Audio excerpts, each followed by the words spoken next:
Vous savez, lorsqu'on passe de l'admiration à l'endoctrinement, c'est quand l'admiration est tellement forte qu'il faut fermer les yeux sur toutes les dingueries qui peuvent se passer. Et devinez quoi? C'est actuellement ce qui se passe dans l'église. Si vous n'êtes pas content, vous pouvez m'unfollow, vous pouvez arrêter de traîner avec moi, vous pouvez me bannir d'où vous voulez, c'est pareil. Les choses de Dieu, on rigole pas avec, moi je marche pas dans ça. Et ça me désole de voir des personnalités qui m'ont inspiré dans mon parcours de foi mettre en avant des gens avec un message et des comportements qui sont dangereux, qui ont été destructeurs pour des vies. Il y a des gens là, à l'heure actuelle où on parle, qui n'ont plus de vie à cause de ces bêtises-là. Mais quand vous posez des questions, vous supprimez les commentaires, ou vous répondez à côté, ou vous rigolez, ou c'est hors contexte. Ça, c'est votre phrase fétiche. C'est hors contexte. C'est hors contexte, mais il n'y a jamais le contexte, bizarrement. C'est quand même dingue. Après, c'est pour aller faire des grandes stories visées, sans citer mon blaze, mais je sais très bien que vous parlez de moi. Ouais, certains frères ici veulent discréditer l'église locale, sachez que vous êtes un danger. C'est ça l'église locale, c'est dans cet environnement-là que vous voulez que les gens évoluent en Christ. Au bout d'un moment, il y a un problème. Ah, mais je suppose que comme vous avez jamais eu de galère par rapport à ça, c'est pas grave, les autres, on peut les laisser. Ouais, avec ce genre de comportement, vous poussez les gens vers l'extérieur.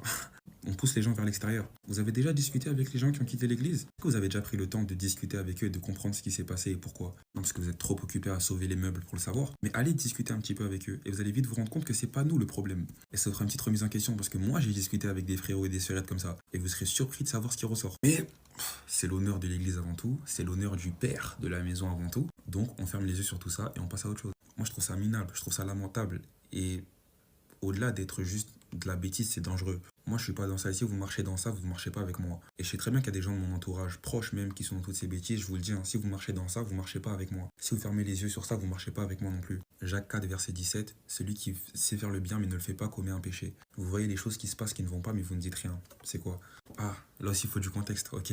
Je croyais que c'était la même Bible qu'on lisait tous. En fait, c'est quand ça vous arrange les choses, j'ai l'impression. Quand vous êtes touché directement, ok, là, il se passe quelque chose. Mais quand c'est de loin, non, c'est pas grave. On sauve l'honneur de l'église. Donc, c'est l'image de l'église avant les âmes. C'est ça la vie en Christ, en fait. C'est le paraître avant ce qui se passe dans la réalité. Moi, ça me dégoûte. Ça me dégoûte de fou. Vous pensez que c'est Christ qui vit en vous, mais c'est juste les pensées des personnes qui veulent s'enrichir sur votre dos, c'est tout. Et ces gens-là vont vous donner l'impression que votre vie est meilleure. Mais pour beaucoup, et vous savez très bien, soyez honnête derrière votre écran, depuis le tout début jusqu'à maintenant, votre vie, elle a quasiment pas changé. Parce que vous êtes dans un leurre, derrière plein d'actions qu'on va qualifier de soi-disant spirituelles, mais c'est juste pour vous donner l'impression. Allez réellement chercher Dieu, vous allez vous rendre compte que c'est bien différent que ce que beaucoup de menteurs dans les églises vont vous montrer. À partir du moment où quand on pose une question, tu n'es pas capable de répondre concrètement, et que tu es obligé de répondre par hors contexte, ou rigoler, ou des choses qui n'ont rien à voir, ou détourner l'attention, ou dire ouais, juste sois béni, etc., c'est que tu es endoctriné, je suis désolé. Si tu n'es pas capable de me répondre concrètement sur qu'est-ce que c'est que ce délire, qu'est-ce qui se passe là, c'est quoi ça, c'est qu'il y a un problème. En tout cas, moi, je marche pas dans ça. Moi, je partage ma foi, je parle de Dieu à des gens